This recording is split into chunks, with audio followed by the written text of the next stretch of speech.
nice to meet you. My name is Rickard Hansen. I'm working for Atlas Copco within one of the business areas, and I'm working with data-driven services.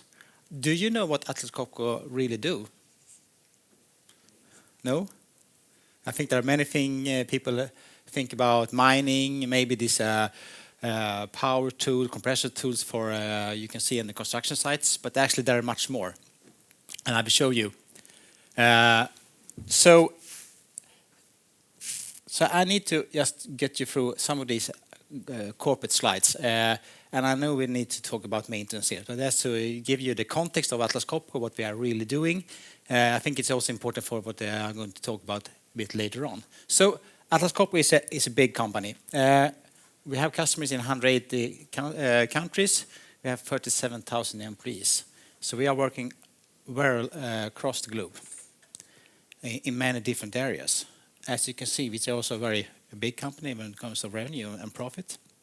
I think we actually are one of the biggest companies on the Swedish Stockholm Stock Exchange, maybe the biggest one.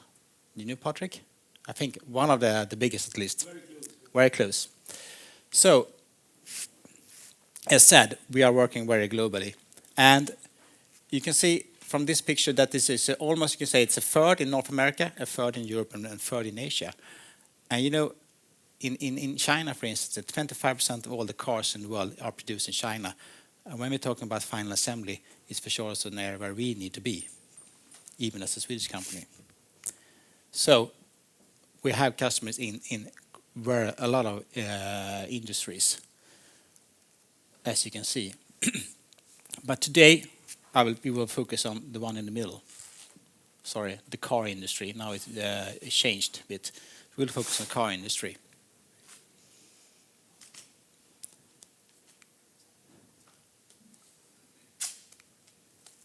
Right. So what do we then do?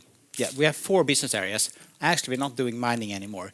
As you saw in the previous in the first presentation today, somebody said talked about Epiroc as the 130 years old startup, and that's actually was a part of Atlas Copco, but it's now disconnected a year ago. So now we are doing compressor technique, we are doing vacuum technique, we are working with industrial technique, and then power technique. And I will talk about the industrial technique. So what is then industrial technique? So it's very much about supporting the customer in the assembly processes. And we are doing that in very kind of tools. We have the self-pierce riveting, we have adhesives, we have fluid drill fastening, and then we have tightening, and then we have drilling, and then we have also material remover. The last one is not so big, but the first 5 is fairly big. And why is this? You can see this maybe not so big tools and no big equipment, no big compressors. So why are these interesting for maintenance and why are these interesting for the topic of today? Yeah, well, most of these tools are they're very important for the assembly process. They're very important for the production processes, and they are also very intelligent. They look easy, but they are very intelligent. For instance, if you look at the drilling tools, the tools can feel that if you drill through something, then you enter new material, the tool feels that and adjusts the speed based on the new material. So there are a lot of sensors already in these tools. And the same thing goes with tightening. It looks like these tools are fairly easy, but but the tools are really intelligent because they can measure the torque, they measure how much the angle when you reach the final torque. So they are very intelligent already. So they are, in a way, we're talking about edge analytics, we're talking about cloud analytics, but these tools are pretty smart already from the start because they need to be smart because to deliver the value they should deliver. So what are we going to talk about now? So these are an examples of tools that we are working on. And for a customer, for instance, like in car manufacturer, they can have hundreds or almost 1,000 of these. Some of them are operator held, and some of them are fixtured on a robot. Some of them are fixtured on some kind of more fixture things. For instance, when you do the wheel mounting, there you have 4 or 5 of these, maybe doing the joints at the same time. So why is this then important in terms of maintenance? So just a slide before I forgot about maintenance. So what do we then do? Yeah, we do spare parts for sure. And we do also breakdown repairs. Customer can call us and we will do the repair in case there is issue. But the customer can do it themselves. So we're not having the whole business when it comes to maintenance, but we have quite a bit of the business. When for the last couple of years, we have tried to implement something that we call preventive maintenance, that we have worked proactively with the customer to ensure that the tools are running as they should. And in some cases, or actually in 200 cases, we actually have people on site in the plants serving the tools that we provide for the customers.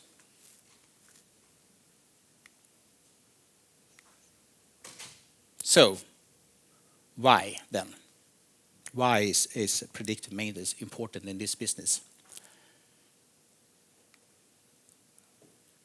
For instance, in case there's an issue producing cars, and we don't want to have cars leaving the factory with an issue. Maybe there's a tightening, maybe there's a wheel not sitting as it should, or a steering wheel even worse maybe. So we want these tools to be very precise, very accurate, they should be calibrated, they should work all the time. And you don't want the factory to stop, which would be also a very bad case for us. We don't want to be the ones that preventing or stopping the line. So the question is then, how does then line stop? How much does the line stop cost? Any idea? It depends for sure on the customer. But in the car industry, a line stop costs approximately like 5,000 euro a minute, or even more, depending on the customer. So it costs quite a lot. So we don't want to be the ones that are stopping the line.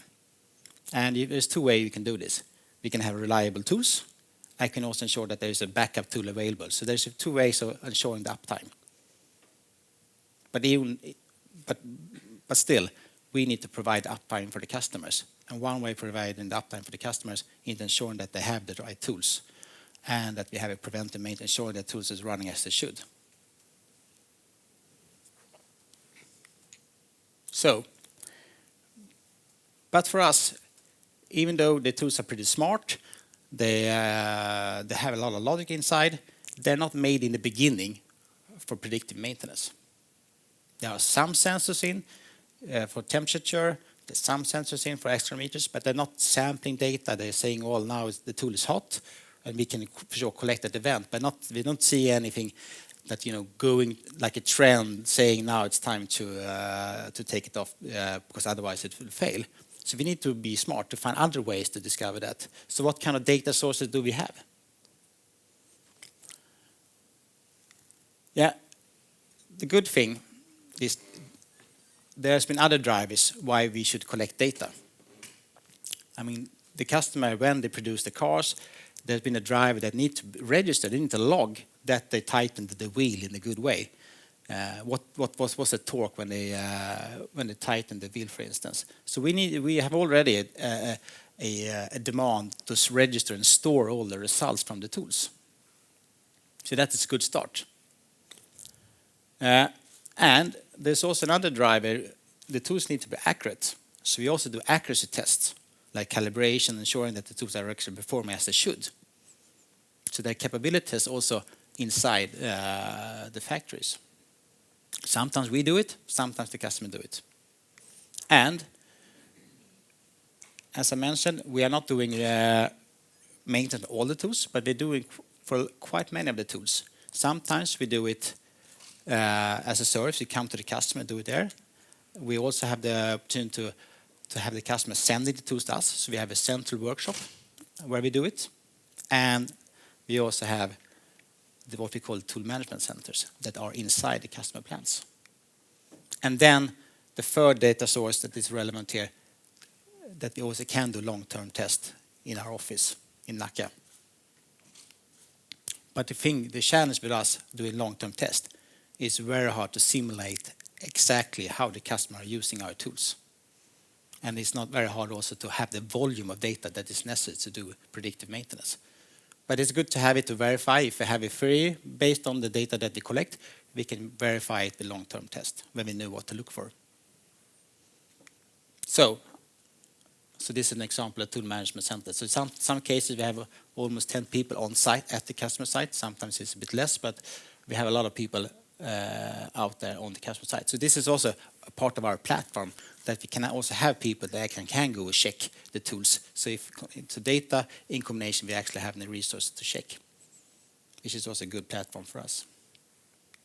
So how does it then work? How do we take this from continuous learning to go from preventive to predictive? How can we take the next step with the existing data that we have on installed base? Then for sure we want to when we build the new tools, we can build in more centers, we can have a more predictive mindset, but we need to work on the existing installed base. So how do we then do? Yeah, so we take the data from the customer plants.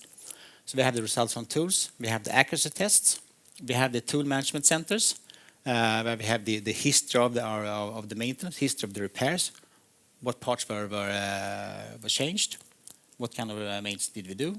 And then we also have the central workshop, which is the place where when the customer can send the tools out and we do report and do the repair and then send it back. So we take this data and collect it in our cloud. We use Microsoft Azure for that, where we do some data cleansing and reading, data mapping, and most important is to label the data to understand what this actually is. And then we have our AI, machine learning, trying to understand what is the pattern. Is there something telling us that this tool is about to fail or about to break? When we detect that thing, and then we do the long-term test to verify that our fears are correct. And for sure also telling the guys, when you do the next generation of tools, well, think of this, because this is what we have discovered with the previous generation. So, but finally, endly, what is then the value for the customers? Well, we want to tell the customers, it's time to pick the tool off the line. It's time to do the maintenance. It's time to do calibration. There's a lot of advanced stuff going inside, but the end product is very easy. They're not into machine learning or AI. They're not looking at graphs. They just want to know when it's time to take the tool offline. And as more precise we can do that, the longer it can run before it fails, the better for sure. But at the same time, we can also take that information so we can plan our service. As if we can connect the tools and we can see how the tools are being used, we can also plan the service.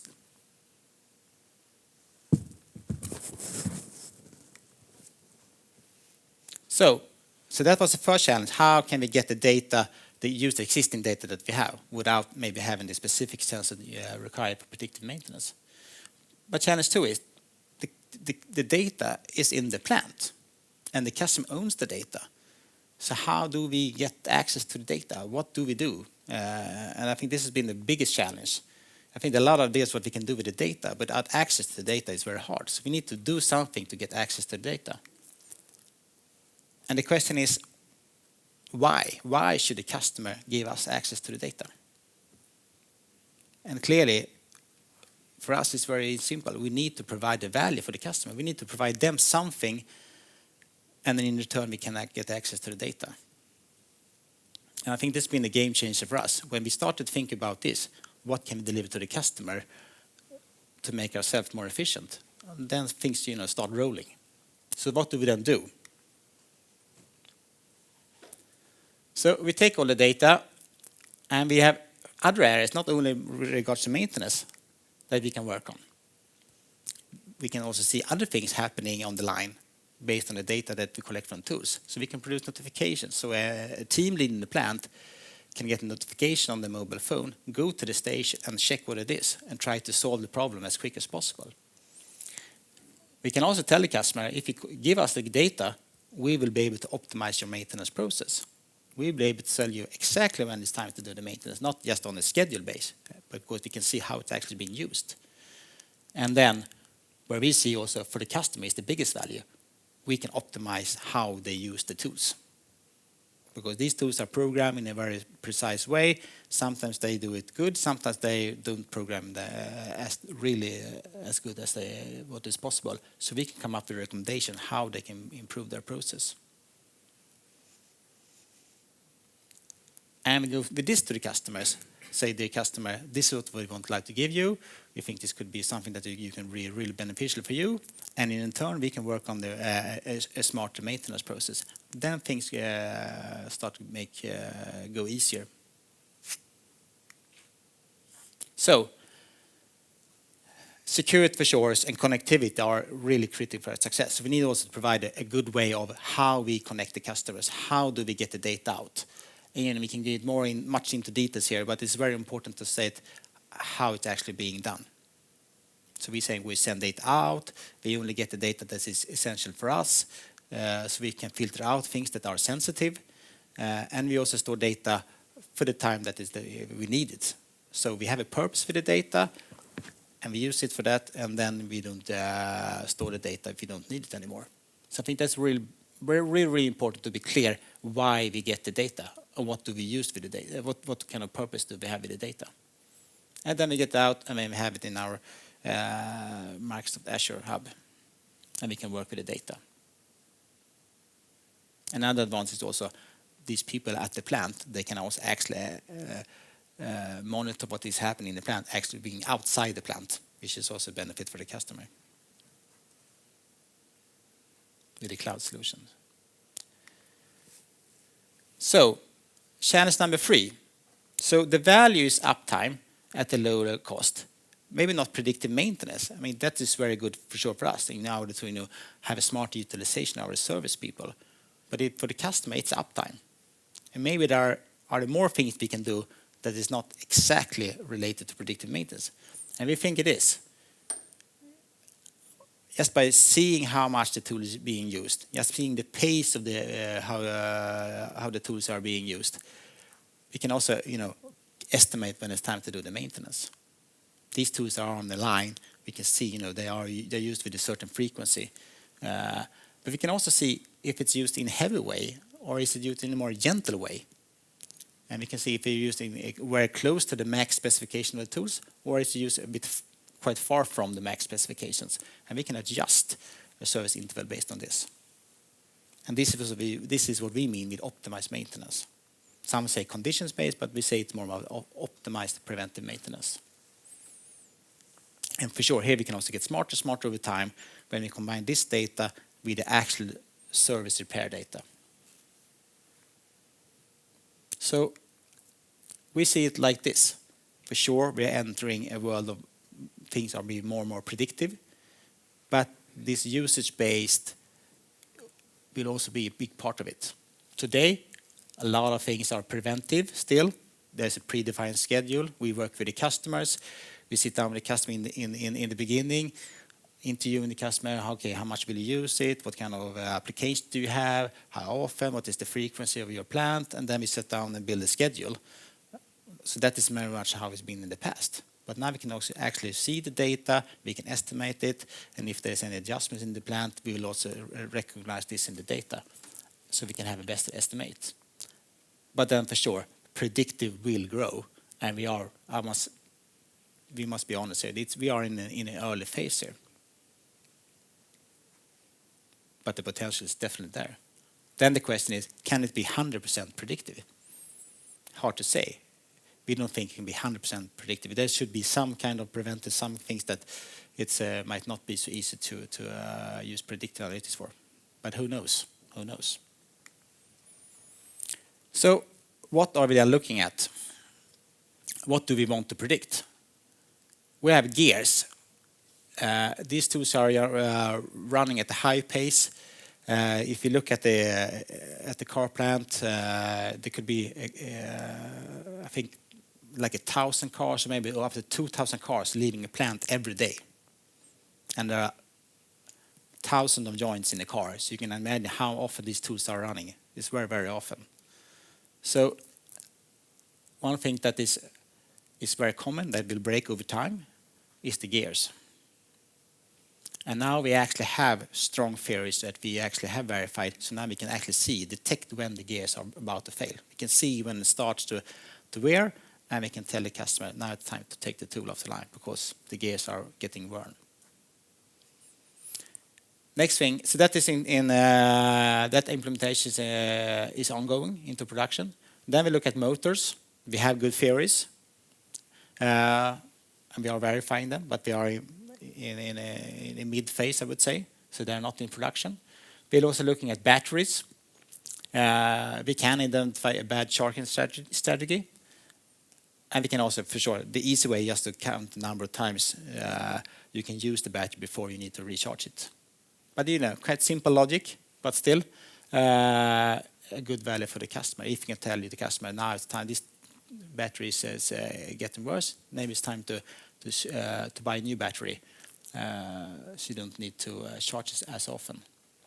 But then the last thing, where we are open for ideas, and I think coming to this summit, one of the objectives was to find, is there anyone out there that have find a good solution for electronics? Can we detect issues with electronics? I think we are open here. So if somebody has a good idea, please tell us. Because we think electronics is very hard, because at some point it just break. There's no indication, no trend getting, it just breaks all of a sudden. So that is a challenge that we have, and I think it's a common challenge, but it's at some point it will break.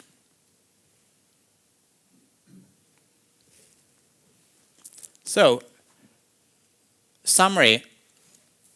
What have we learned in this process? So we started off, I would say it's approximately 2 years ago, to work more intensely with data-driven services and analytics. And one thing is for sure, even though data scientists can do a lot, we need to have the domain expertise, and we need to have this work together in a good way. We also need to have marketing. We need to have everyone actually working together to make this work. And also another thing is really to understand what is the customer values. We are maybe challenged existing business models here, but we need to have everybody understanding the value, the customer value. I mean, we are doing services. We have a lot of people doing services in this business area. But in one, we are challenging our own business. I mean, if the tool's getting smarter, if the analytics can tell us precisely when to do the service, maybe we can use less people to do the services, and in a way that challenges our own business. But I think end of the day, it's about what is the value for the customer. If it drives value for the customer, we need to have everyone engaged in driving that value. It goes for everything, and I think it's very important to bring it down also into R&D. So, and then don't underestimate efforts needed to establish data access, and that is really the key here. And for us, is coming back to we must deliver customer value. If it's customer value, then customer will open up. You need to understand this production, these customers. I mean, they're very reluctant. They want to, their firewalls is sometimes not only just the firewalls, it's a physical all around the plant. So it's not so easy to get the data out of the plant. It's very, very hard. So that must be really, really clear and good customer value for them to open up. Because, I mean, their spontaneous reaction when it comes to IT security is just don't change. Just keep it as is. If it's not broken, don't fix it. So we have a journey to educate our customer in the potential with sharing data. So, and one data source is very seldom the solution. You need to combine with more data sources, and the unique identifiers. How is there unique identifier that we can combine the data, ensure that there are unique identifiers. In our case, we have the serial number of the tools, but we also have a unique. We also have our service systems, so each service order also categorized in good way. So we can combine all that data. And finally, at one point, we need to tell the customers, you need to take this tool offline to do the service, and we need to do it in the good way. We need to approach the right people. We need to explain why they need to do it. So the usability around this is also very important. We're not about giving them some graph and you can see some anomaly detection. You just need to give them the action that they need to do. And I don't think so. I also say don't underestimate the need for UX designers to spend time on the usability. Interview the people that actually are walking around in the plant, in our case. So with that, our ambition is clear. It's about uptime, delivering the best possible uptime for the customers. And we can do that through increased reliability, but also the availability, that the customer always has a tool that is working.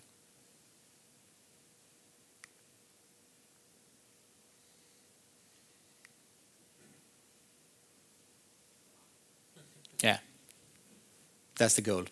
So increase uptime, but that what we also can do with analytics, reduce the defects, the potential defects, improve the productivity, and also find loss of human interaction. Most of the customers are using operators for their production. You can think that it's getting automated. There are a lot of automation in the plants, but there is also need to be flexible. And I think most car manufacturers also, they face the chance they need to change their production quite often. Then the operators are still very valuable for that, because it's easy to change production. With when you have people, it's harder to move fixed solutions. So ergonomy, things like that, is also a thing that we are looking at when we analyzing our data. At the end of the day, it's about for a manufacturer in this case to produce as many as possible, quicker and with higher quality.